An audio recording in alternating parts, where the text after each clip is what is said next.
So in this video we are solving question from GATE 2020. So it is from operating systems.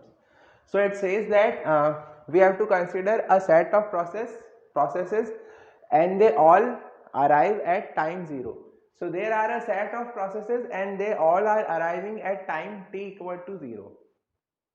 Now there are two CPU scheduling algorithms which are given, which are shortest job first, means the shortest process will be completed first, and round robin. So in round robin the processes are scheduled in the order P1, P2, P3 then P4. So first P1 will be scheduled, then P2, then P3, then P4.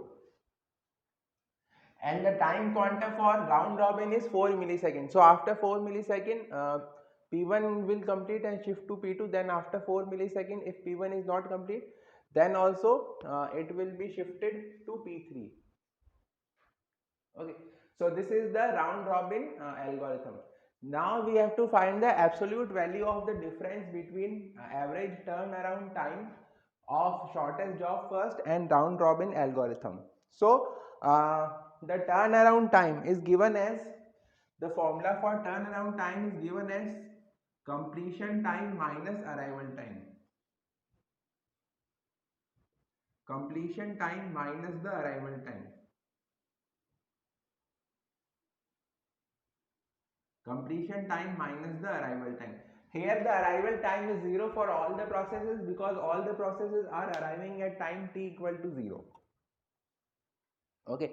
Also waiting time is given as, this formula is useful, maybe not in this question but it is useful for exam. So waiting time is given as turn around time, TAT means turn around time minus burst time. So waiting time is given as turnaround time minus burst time. So these are the two formulas which are used for calculating the turnaround time and the waiting time. Now first we will consider the shortest job first. So we will draw the Gantt chart. So we will draw the Gantt chart. So in the shortest job first, the shortest job is P3. The shortest job is P3. So first P3 will be completed.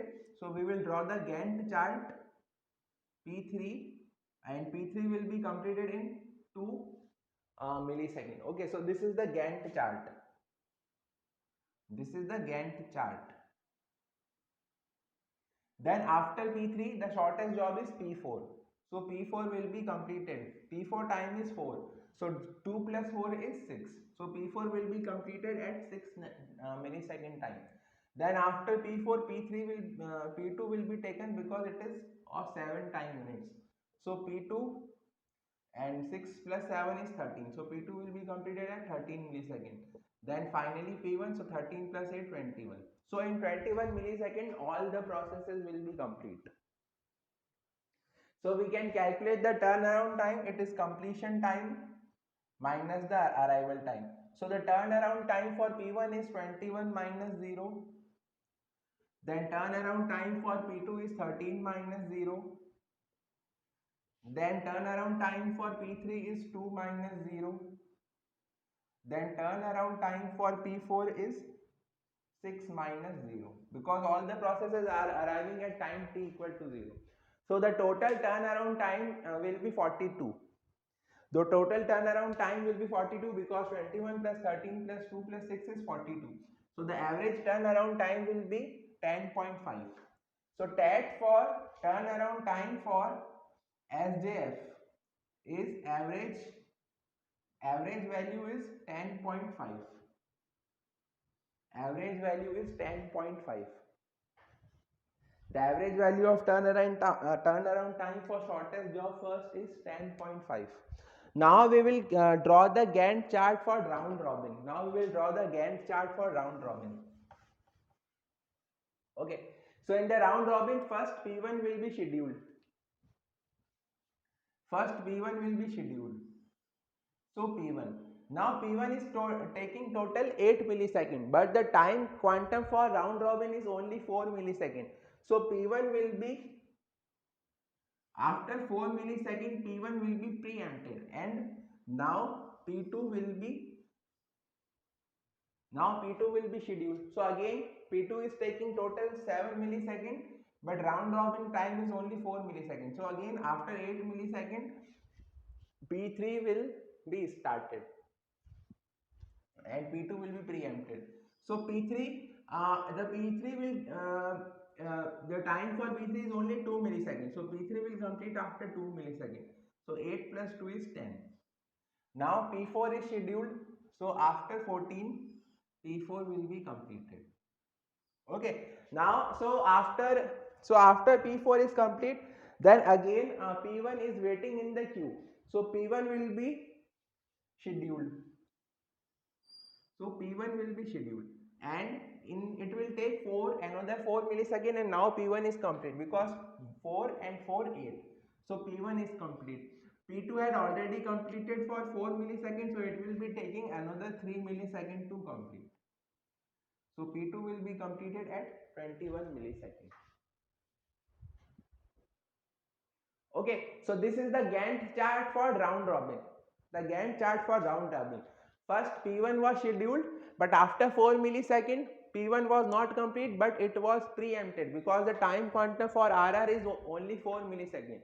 So after 4 milliseconds P2 will be scheduled. Then after 4 milliseconds of that P3 will be scheduled. Now P3 takes only 2 milliseconds. So at 10 milliseconds P4 will be scheduled.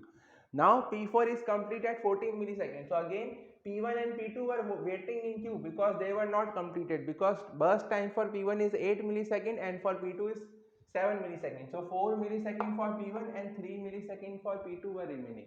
So again P1 and P2 were scheduled. Now we can find the turnaround time.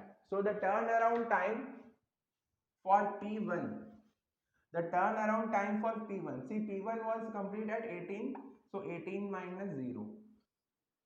Again the arrival time was given as 0 for all the processes. So for P1 18 minus 0 is the turnaround time. For P2 21 minus 0. Then for P3 10 minus 0. So plus 10 minus 0. Then for P4 14 minus 0. So plus 14 minus 0. So total turnaround time will be 21 plus 18 39, then 10 49, then 14 63. The total turnaround time is 63. The total average turnaround time will be 15.75. So the turnaround time for SJF, average turnaround time for SJF was